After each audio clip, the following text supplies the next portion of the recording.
मिलेगा एक पवन खेरा। असम लसित बरफुकन का देश है, कौन सा ये पवन खेरा है? रिंकी भुनिया जो है, नाम उनका शायद यही, तो वो जो है इनोसेंट कैसे हैं? राजनीतिक व्यक्ति तो हैं, ये बात तो रख सकता है ना कोर्ट में। हर सरकारें जो है अपने हिसाब से चीज़ें तय करती हैं, प्रेशर डालती हैं, पुलिस उनके हिसाब से ही काम करती है। 4 तारीख जो मार्जिन ऑफ वो एरर है, कहिए कि 5 तारीख जो डिसाइडिंग फैक्टर है, पवन खेरा का नसीब 5 तारीख को भी तय होगा। ईवीएम और कहीं ना कहीं सर्वे तो पूरी तरीके से बता चुके हैं कि पवन खेड़ा जेल में ही जाने वाले हैं। अब बाकी रह गई कि नतीजे का दिन, तो वो भी देख लेते हैं।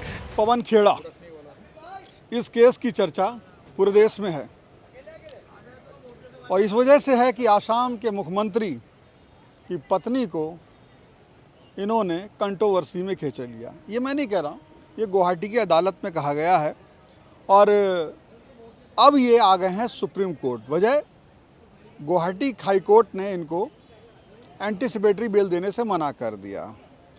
अब सुप्रीम कोर्ट आ गए, हमें सूचना मिल गई हमें तो, हमारे तो कोई भाई हमें किससे मिलती है? हमें मिलती है वकील साहिबान से।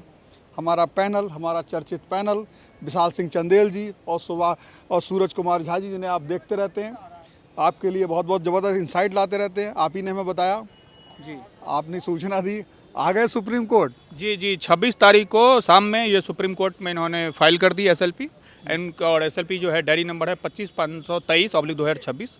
आज या कल, आज तो चूंकि मिसलेनियस लिस्ट था, आज भी हो सकता था, लेकिन चूंकि हो सकता कोई डिफेक्ट रहा हो, आज ये लिस्ट केस नहीं हुआ, कल परसों के अंदर इनका केस लिस्ट होगा और फिर इनकी बेल पे सुनवाई होगी। पवन खेरा वर्सेस स्टेट ऑफ आसाम के नाम से केस है और मुझे लगता है कोर्ट नंबर 3 में जस्टिस जो है माहेश्वरी और जस्टिस एस तेंदुलकर के बेंच में मैटर लगेगा, क्योंकि पिछला मैटर भी तेलंगाना वाला उन्हीं के बेंच में लगा था। और देखते हैं इसमें, और जो मेरिट है, जो सॉन्ड स्पीकिंग ऑर्डर जो मैंने देख रहा था हाई कोर्ट का, यहाँ से भी राहत मिलने की गुंजाइश कम ही दिख रही है मुझे प्रथम दृष्टया। कारण क्या कि जो 339 BNS बन रहा है और वो उसमें 10 साल से ज़्यादा की सजा है, उसमें सत्येंद्र कुमार अंतिल का जजमेंट लागू नहीं होता है, क्योंकि 7 साल की सजा में ही वो जजमेंट लागू है। और दूसरी बात, उसमें जो जज साहब जो थे वहाँ, सैकिया साहब, उनका जो फाइंडिंग्स था कि आपने 2 फाइंडिंग्स थी कि पहली बात तो आप ये साबित करना पड़ेगा कस्टोडियल इंट्रोगेशन से कि इसमें जो कागजात बने, पासपोर्ट फर्जी जो आपने दिखाया प्रेस कॉन्फ्रेंस के दौरान, वो किसने प्रोवाइड कराए, किसको प्रोवाइड कराए, आपके पास कहाँ से आई, ये वो तभी मिल पाएगा इसका जवाब जब आप इन्वेस्टिगेशन, जब आपको कस्टोडियल इंट्रोगेशन होगा। आपकी मतलब जिसमें पवन खेरा और उसके साथ संलिप्त लोग कौन कौन थे, और उसके अलावा जो एक इनोसेंट लेडी है, उनकी जो भुयान है, उनकी पत्नी जो हेमंत बिस्वा शर्मा को, उसको आपने पॉलिटिकल डायबल्टी में बेकसूर को घसीटा। तो कहीं ना कहीं मुझे लगता है कि 339 को देखते हुए और भी सेक्शन है जो हार्ड इन नेचर है और इन्वेस्टिगेशन की नीड है इस केस में, तो मैं मानता हूँ कि जज साहब इस पे फौरी राहत मुश्किल है यहाँ से मिलना, बाकी तो जज साहब के डिस्क्रिप्शन के ऊपर है। लेकिन जब हम आप कई बार कोर्ट की भाषा भी बोल देते हैं तो लोग हमें किसी पक्ष का जैसे वकील समझने लगते हैं। नहीं, जैसे हमने भी कहा कि इनोसेंट लेडी, तो ये कोर्ट की बात ही आपने कही है। आपने तो ये भी कहा कि हेमंत बिस्वा शर्मा को ऐसी भाषा सीएम के रहते नहीं। बिल्कुल, मैंने बोला था तब कि सीएम के होने के नाते आपको कभी नहीं बोलना चाहिए था पवन खेरा को पवन पेरा बना देंगे या मारूंगा पीटूंगा। देखिए सीधी सी बात, मैं आपको तभी कहा था, मनोज नडुला का जजमेंट है 2014 का 5 जज बेंच का, कि कॉन्स्टिट्यूशनल मॉरलिटी और जो है सुप्रीम कोर्ट में ने इसमें क्लियरिफाई किया था कि एक प्रधानमंत्री अगर मुख्यमंत्री को ये उसकी कंपोजिटरी रिस्पॉन्सिबिलिटी है कि उसके प्रदेश में, उसके देश के अंदर रूल ऑफ लॉ रहे। आप एक मुख्यमंत्री होने के नाते अगर इस तरीके से बोलेंगे तो वो गलत है कहीं ना कहीं, और वो निष्पक्षता पे फिर आ जाएगी। तो इसमें तब भी मैं हेमंत बिस्वा शर्मा का कंडेम किया था और आज भी कर रहा हूँ उस एक्ट के लिए। पवन खेरा के इस एक्ट के लिए कंडेम कर रहा हूँ। मेरा काम, वकील का काम न्यूट्रल होता है, कोर्ट की जो मेरिट्स पे चीज़ें चलती है उसको हम लोग देखते हैं, उसी को बताते हैं। हम विशाल जी, चूँकि आप दूसरे केस में उलझे हुए थे तो बातचीत की, तो हमने प्रैक्टिकल बात भी कर ली। मतलब एक तो कानूनी बात हो गई कि वास्तव में जो रूल ऑफ लॉ के जो नियम हैं, कई बार सत्ता और शासन और पुलिस उससे चलती नहीं है।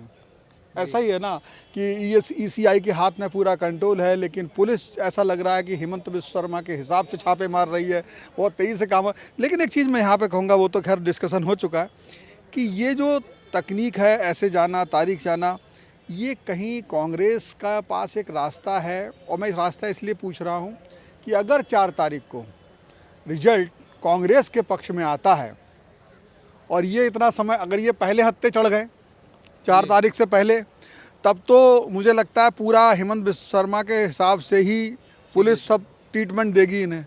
और अगर ये 4 तारीख को आते हैं तो यहाँ पर पहली बात तो आप ये बताइए, यहाँ पर जैसा कि झा साहब ने बताया कि आपको वो उम्मीद है या दूसरी भी कोई उम्मीद है?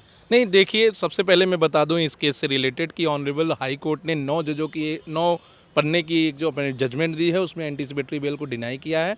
उस एंटीसिपेटरी बेल ने हाई कोर्ट ने 2-3 चीज़ बातें कही हैं कि प्राइमा फेसी ये जो केस है ये एंटीसिपेटरी बेल का नहीं बनता है, क्योंकि इसमें कई सारे ऐसे ऑफेंसेस हैं जिनमें सज़ा 7 साल के ऊपर है। दूसरी बात, ऑनरेबल कोर्ट ने कहा कि इसमें ना सिर्फ डिफामेशन का केस है, फोर्जरी का भी केस है। अब फोर्जरी वो होता है जिसमें जाली दस्तावेज बनाना, जाली डॉक्यूमेंट बनाना, किससे बनाया, किसको दिया, तो इसलिए कस्टोडियल इंट्रोगेशन जरूरी है, इसलिए इनको एंटीसिपेटरी बेल देने से मना किया गया है। हालांकि ये मैटर सुप्रीम कोर्ट में है और मैं पहले कहा था कि हाई कोर्ट भी इसमें एंटीसिपेटरी बेल दे सकता था और ऑनरेबल सुप्रीम कोर्ट को देना ही चाहिए इसमें बेल, क्योंकि ये बहुत ऐसा मैटर नहीं है, क्योंकि ये पॉलिटिकल टाइम में एक चुनाव के समय में ऐसे बयान दिए गए थे। तो मुझे लगता है कि प्रथम दृष्टया ऑनरेबल सुप्रीम कोर्ट इसमें रोक लगाएगी, स्टे लगाएगी, उसके बाद आर्गूमेंट पे जो होगा तो उसमें बेल मिलने के, इनके एंटीसिपेटरी बेल मिलने के चांसेस हैं। एक चीज़ वकील साहब थी कि जिस तरीके से मैं इसी पे आ जाता हूँ, क्योंकि जब वहाँ पर जो हाई कोर्ट में जो डिसीजन दिया है, मैं उस डिसीजन को वो सही गलत ये हमें कहने, मुझे तो कम से कम कहने का अधिकार नहीं है, वो यहाँ पे चैलेंज किया जाएगा, ऐसे तो होगा ना जी।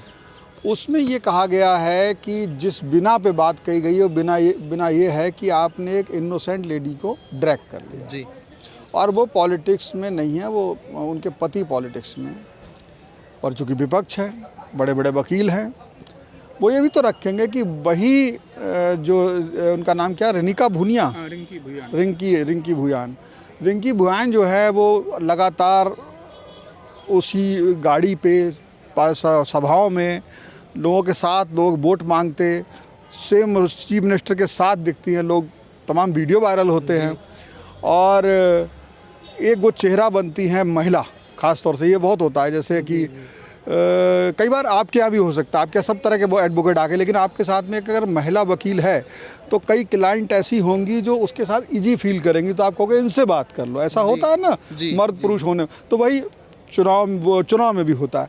तो विपक्ष ये बात भी रखेगा कि रिंकी भुनिया जो है, नाम उनका शायद ये, तो वो जो है इनोसेंट कैसे हैं, राजनीतिक व्यक्ति तो हैं, ये बात तो रख सकता है ना कोर्ट में, मतलब मैं ऐसे सोच रहा हूँ। देखिए, सबसे बड़ी बात मैं बता दूं, जो ऑनरेबल कोर्ट ने अपने ऑर्डर में नोट भी कराया है कि इन्होंने ना सिर्फ फोर्जरी डॉक्यूमेंट पेश किए हैं, बल्कि ये भी आरोप लगाया है कि यूनाइटेड स्टेट में, यूनाइटेड अरब एमिरेट्स में, और एक देश का नाम उन्होंने लेकर कहा कि इन देशों में इनकी पत्नी के द्वारा इन पासपोर्ट, जाली पासपोर्ट के द्वारा 50,000 करोड़ का जो है बिजनेस किया जा रहा है और इलीगल मनी लॉन्ड्रिंग की जा रही है। तो कहीं ना कहीं ये जब आरोप लगाया जाता है कि इन देश में नाम बदलकर ये बिजनेस किया जा रहा है, इन देश में नाम बदलकर ये बिजनेस किया जा रहा है, और इसके बाद ये 50,000 करोड़ का संपत्ति जो है बना कर रखी है, तो ये बहुत बड़ा आरोप है। एम्बेसी मना कर जी, और एम्बेसी मना कर रही है, क्योंकि वो जो डॉक्यूमेंट भी वो दिखा रहे हैं, जो आधार नंबर दिखा रहे हैं, दूसरे ही दिन जो भारतीय जनता पार्टी के प्रवक्ता सुधांशु त्रिवेदी जी हैं, उन्होंने एक प्रेस कॉन्फ्रेंस करके कहा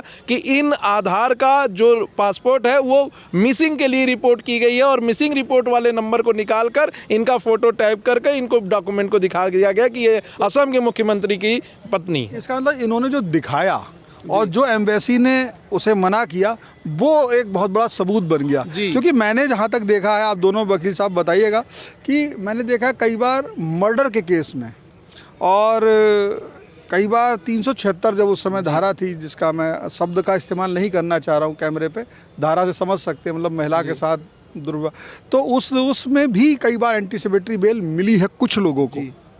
तो वो तो इतने बड़े केस है, 10 साल से ज़्यादा की सज़ा है उसमें। जी। मर्डर में तो फांसी तक की सज़ा। देखिए, जो भी बेसलेस एलिगेशन अगर किसी के ऊपर लगा देगा तो उसके लिए एंटीसिपेटरी बेल मिलता है, और एंटीसिपेटरी बेल देने के लिए ये स्टैचुरी प्रोविज़न है, डिस्क्रिशन ऑफ द कोर्ट तो है ही, लेकिन स्टैचू में बाकायदा दिया गया है कि एंटीसिपेटरी बेल दिए जा सकते हैं 7 साल के ऊपर वाले केसेस में भी। लेकिन यहाँ पर जो आरोप लगे हैं वो बेसलेस आरोप नहीं है, क्योंकि ऑन कैमरा इन्होंने सब बातें स्वीकार की हैं, सब बातें बोली हैं और आरोप लगाया है। अगर ये ऑन कैमरा नहीं रहते तो ये कह देते कि ये एआई से बनाया गया वीडियो है, मैं वहाँ पर नहीं था, ये मैं नहीं हूँ, और इसके आधार पर इन्हें जो है जब तक कि उस वीडियो की जांच होती, एआई की जांच होती और कई सारे रिपोर्ट लगते, तब तक इन्हें जो है एंटीसिपेटरी बेल मिल जाता। लेकिन इन्होंने बाकायदा प्रेस कॉन्फ्रेंस किया है, उस प्रेस कॉन्फ्रेंस की तरफ फर्जी डॉक्यूमेंट दिखाए हैं, और उस फर्जी डॉक्यूमेंट के दिखाकर 50,000 करोड़ का मनी लॉन्ड्रिंग का केस और आरोप जो है एक व्यक्ति के ऊपर लगा रहे हैं, जिसका कि उस पूरे डॉक्यूमेंट से उस पूरे केस से और उस पैसे से कोई लेना देना नहीं है। और जो उन्होंने पासपोर्ट भी दिखाए वो दूसरे के निकले, फर्जी निकले। जो वो कंपनी की बात कर रहे हैं वो कंपनी भी एग्जिस्ट नहीं कर रही है और पैसे की कोई बात ही नहीं है। तो कहीं ना कहीं ये एक honourable high court clear message देना चाहता है कि आप कहीं से बैठकर किसी के भी बारे में कुछ नहीं बोल सकते हैं जब तक आपके पास कोई ऐसा आधार ना हो कि उस आधार पर उस व्यक्ति को जेल जाना पड़े। बिल्कुल। एक चीज़ आपसे समझना चाहूँगा, जब तक झा साहब बात कर रहे हैं क्लाइंट से, ये बात है कि अगर मान लीजिए, ये सवाल मैंने झा साहब से पूछा था, हो सकता है आपके नज़र में कुछ और चीज़ हो। एक तो मैंने पूछा है तर्क क्या खड़े होंगे, कितने नहीं खड़े होंगे, आपने बता दिया कि इन वजह से नहीं खड़े हो पाएंगे।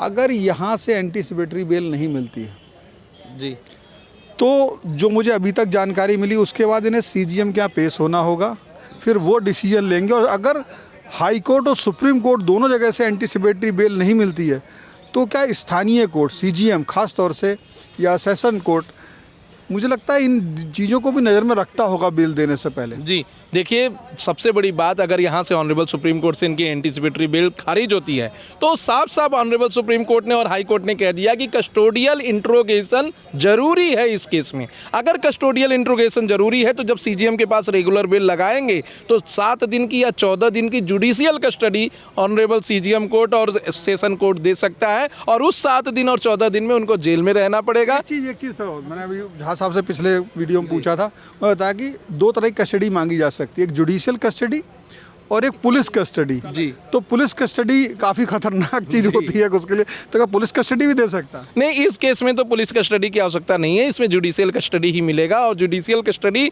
7 दिन या 14 दिन की जो भी कोर्ट चाहे दे सकता है और टाइम टू टाइम एक्सटेंड भी कर सकता है। ऐसा नहीं है कि 7 दिन का जुडिशियल कस्टडी दे दिया तो 8वें दिन उनको जमानत मिल जाएगी, उसको ऑनरेबल कोर्ट एक्सटेंड कर सकता है। स्टेट की तरफ से जो पीपी अपीयर होंगे, पब्लिक प्रोसिक्यूटर, वो एप्लीकेशन लगा सकते हैं एक्सटेंशन ऑफ टाइम का और उस एक्सटेंशन टाइम पर ऑनरेबल कोर्ट सुनेगी और उसको एक्सटेंड करती जाएगी। बिल्कुल। आप दोनों वकील साहबान से एक एक बात कतई अब इससे हट जाऊंगा, कानूनी बात तो आपने सब बता दी। मेरी समझ में ये आता है, जो मैंने बहुत सारे नेताओं को देखा और सरकारों को देखा, क्योंकि मैंने देखा कि दिल्ली से पवन खेड़ा भागे इसलिए क्योंकि तेलंगाना में कांग्रेस की सरकार थी। दिल्ली में जिस तरह से दिल्ली पुलिस और आसाम पुलिस उन्हें घेर रही थी, तेलंगाना में उनका कोई ऐसी उस तरह की दिक्कत नहीं हुई, वो आराम से गाड़ियों में घूम रहे थे, पुलिस को भी पता होगा। लेकिन कहीं ना कहीं मुझे ऐसा लगता है जिस तरह यहाँ की सरकार पूरी तरह से उनके खिलाफ थी, पुलिस वहाँ उनके फेवर में थी और यही चलता है। अगर 4 तारीख को हेमंत बिस्व शर्मा हार जाते हैं और कांग्रेस सरकार रह जाती है, तो आप जो प्रैक्टिकल अनुभव है एक एक करके बताता हूँ, तो इन तमाम हाई कोर्ट और सुप्रीम कोर्ट के आदेशों के बावजूद क्या इन्हें अदालत में, जैसे बता रहे थे आप, सही बात हुई थी कि अदालत में जो हाजिर भी ना हो तब भी बच सकते हैं, ऐसा भी रास्ता है अगर पूरी सरकार चाहे तो? नहीं, मुझे नहीं लगता कि ऐसा कोई भी रास्ता है। अगर अनऑफिशियल तरीके से, जी देखिए, सबसे बड़ी बात मैं बता दूं कि अगर एंटीसिपेटरी बिल यहाँ से खारिज हो जाती है तब जो अभी असम की मुख्यमंत्री की पत्नी है उनका वो प्राइवेट केस हो सकता है, वो प्राइवेट तरीके से सीजीएम के पास जा सकती हैं, उनको कस्टडी के लिए कहवा सकती हैं, उनके वकील कह सकते हैं कि पुलिस कस्टडी इस केस में ज़रूरी है और उस केस को तो करना ही पड़ेगा। दूसरा रास्ता है कि हो सकता है कि उसी दिन रेगुलर बेल के लिए वो इन कस्टडी जाएँ, खड़े हों और जो सीजीएम कोर्ट है उन्हें जो है बेल दे दे और फिर उसके कोर्ट के नज़रिए से तो देगा नहीं जी, वहाँ पुलिस कुछ ढीलापन कर सकती है। जी, पुलिस तो ढीलापन कर सकती है लेकिन मांगेगी नहीं कस्टडी, ऐसा हो सकता है? नहीं, ऐसी बात नहीं है कि पुलिस नहीं कस्टडी मांगेगी, क्योंकि अगर कस्टडी नहीं मांगेगी तो उस ऑर्डर को भी चैलेंज किया जा सकता है हाई कोर्ट और सुप्रीम कोर्ट। राहुल गांधी कह रहे हैं कि वो 4 तारीख को जब सरकार, यानी 5 तारीख समझ लो, 5 तारीख को जब सरकार आएगी तो पवन खेड़ा से जो है बाहर होंगे और हेमंत बिस्व शर्मा अंदर होंगे। तो वो तो होंगे नहीं होंगे अलग बात है, बाद में होंगे, लेकिन अनऑफिशियल जो प्रक्रिया है, सरकारों की होशियारी, चालाकी, जो सत्ता में रहते पुलिस का इस्तेमाल, उससे किस तरह से बच सकते हैं? बिल्कुल वो बच जाएंगे। विशाल जी भी कह रहे थे, उन्हीं की बात को वैलिडेट करते मैं एक पॉइंट और जोड़ दूँ। एक रास्ता है, 2 रास्ते हैं टोटल। अगर ये एंटीसिपेटरी यहाँ से मिल जाती, फिर आप इन्वेस्टिगेशन ज्वाइन कर लेते हैं, फिर आप जो है आपकी चार्जशीट फाइल होगी, फिर आप ट्रायल अगर नहीं मिलती उसके बाद 2 रास्ते हैं। जो आपका जो आपने क्वेश्चन था, मूल क्वेश्चन कि 4 मई के बाद क्या होगा, उसके पे 2 रास्ते हैं कि या तो सरेंडर बेल का एप्लीकेशन लगा दें या पुलिस कह दे कोर्ट के अंदर आके कि मुझे जो है इनकी इंट्रोगेशन की जरूरत ही नहीं है। और ऐसा होता है, रेप से लेकर मर्डर तक के केसेज में, कई बार रेप के केसेज में मैंने कई बार दिल्ली के अंदर देखा, पुलिस वाले मैनेज होते हैं, कई तरह के कंसिडरेशन होते हैं मतलब ये हो उसमें सकता वो है, चार्जशीट मैं आपकी बात में जोड़ के थोड़ा देर को बताऊंगा कि ये फिर जाएंगे नहीं तो पुलिस इनके पीछे दौड़ेगी नहीं, बिल्कुल। वो लिंगर ऑन होगा, टाइम मिल जाएगा। उसमें पुलिस करेगी क्या मैं बता दूं, इनको एक बार बुला लेगी इन्वेस्टिगेशन ज्वाइन करा के, और ये जो है उसमें कह देगी अरेस्ट जो है ना, चार्जशीट फाइल विदाउट अरेस्ट में होता है, एक प्रोविजन है लॉ में। आप कह रहे हैं धारा 35 का इन्हें नोटिस देके, हाँ बिल्कुल 35 का भी बुलाया जा सकता है एक्सट्रीम सिचुएशन में। सत्येंद्र कुमार बोल देंगे कि हमें इनकी कस्टडी की जरूरत नहीं है, और ऐसा ही होगा। देखिएगा 4 तारीख को अगर सरकार बदली तो वही असम पुलिस विपरीत काम करेगी पवन खेड़ा के फेवर में। ऐसा हर जगह ही होता है। जहाँ दिल्ली के अंदर भी चूंकि गृह मंत्रालय के अंदर है तो इसलिए पुलिस यहाँ इसलिए नहीं रुके। वो तेलंगाना क्योंकि वहाँ की सरकार है, जैसा आपके सवाल में भी उसका आंसर था, और यहाँ भी यही होगा। सरकार बदलने से पुलिस प्रशासन सीबीआई बदलती है, ये होता ही होता है, ये कोई नई बात नहीं है। यही इंदिरा गांधी थी जो तीन जजेस को सुपरसीड करके एनडीए को बनाई थी, यही सुप्रीम कोर्ट चीफ जस्टिस। यही इंदिरा गांधी जस्टिस एचआर खन्ना जो एडीएम जबलपुर वाले जजमेंट में अगेंस्ट डिसेंट ओपिनियन चले गए तो एमएच बेग को चीफ जस्टिस बनाए। हर सरकारें जो है अपने हिसाब से चीज़ें तय करती हैं, प्रेशर डालती हैं, पुलिस उनके हिसाब से ही काम करती है। 4 तारीख जो मार्जिन ऑफ वो एरर है, कहिए कि 5 तारीख जो डिसाइडिंग फैक्टर है, पवन खेड़ा का नसीब 5 तारीख को भी तय होगा कि कौन पवन खेड़ा का नसीब वहाँ के वोटरों ने ईवीएम में दबा दिया। देखिए ईवीएम और कहीं ना कहीं सर्वे तो पूरी तरीके से बता चुके हैं कि पवन खेड़ा जेल में ही जाने वाले हैं। अब बाकी रह गई कि नतीजे का दिन, तो वो भी देख लेते हैं। लेकिन अभी असम में फिर से भाजपा की सरकार रिपीट करने जा रही है। ऐसा आपको जानकारी? जी ऐसा, क्योंकि कई सारे सर्वे पोल में हम लोग देख रहे हैं और कई सारे मीडिया के बंधुओं ने जमीन गलत भी आए हैं जी, कई बार गलत आए हैं, लेकिन मोस्ट ऑफ द टाइम वो सही होते हैं। और कई बहुत मेहनत करते हैं मीडिया के बंधु, जमीन पर जाकर एक लोगों से क्वेश्चन को पूछना, सैंपल को लेना और उसको वेरीफाई करना, उसके बाद ही होता है। विपक्षी आरोप लगाते हैं मैनेज भी होते हैं, हवा बनाने, कई बार मैनेज भी होते हैं, इसमें कोई दो राय नहीं है। लेकिन अभी जो स्थिति दिख रही है, या फिर उनके जो असम के मुख्यमंत्री हैं उनके जुलूस में जो भीड़ दिख रही है, और तमाम भारतीय जनता पार्टी के जो उनका कॉन्फिडेंस दिख रहा है, जी कॉन्फिडेंस दिख रहा है, और दिग्गज नेताओं का वहां पे जाकर रैली करना, प्रचार करना, वो ऊर्जा कांग्रेस के अंदर अभी नहीं दिख रही है। तो इसलिए मुझे ऐसा लगता है कि फिर से वहां रिपीट हेमंत बिस्व शर्मा कर रहे हैं और इनको कोई राहत नहीं मिलने वाली है। तो ये आपने कानूनी पहलू समझे, और ये भी समझा कि सरकार अगर बदलती है, जिसकी उम्मीद वकील साहब बता रहे हैं सर्वे में तमाम जगह से कम है, और हेमंत बिस्व शर्मा रिपीट होने वाले, तो आप समझ सकते हैं कि पवन खेड़ा के लिए अब सुप्रीम कोर्ट एक ऐसी जगह है, अगर यहाँ से एंटीसिपेटरी बेल मिल जाती है तो उनको बहुत कुछ रास्ता राहत का मिल सकता है। लेकिन उसके बाद भी एंटीसिपेटरी बेल भी इतनी बड़ी चीज़ नहीं होती है कि वहाँ पे जब वो जाएंगे सीजीएम केस को लेकर के, और किस तरह से होगा, आगे भी कई मुसीबतें आने। फिलहाल आप क्या समझते हैं, डिस्कशन को कैसे देखते हैं, आप कमेंट बॉक्स में बता सकते हैं। फिलहाल इस वीडियो में इतना ही। कैमरा पर्सन अनिल कपूर के साथ Shiven Gaur, One India, Delhi. Subscribe to One India and never miss an update. Download the One India app now.